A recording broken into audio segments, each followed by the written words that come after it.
అంటే రీపోల్ ఏమైనా చేయాలంటే అక్కడ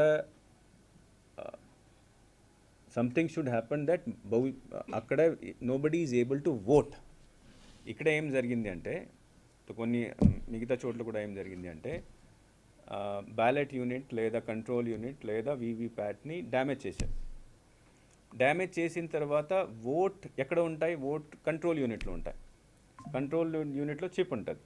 ఆ చిప్లో ఓట్ సిక్యూర్ ఉంటే మనము పోలింగ్ కంటిన్యూ చేస్తాం. ఆ చిప్ ఏమైనా డిస్ట్రాయ్ అయితే అంటే ఆ రోజు ఆ టైం వరకు 200 మంది ఓట్ వేశారు, వాళ్ళ నంబర్ అక్కడ ఉన్నది అంటే వీ విల్ కంటిన్యూ.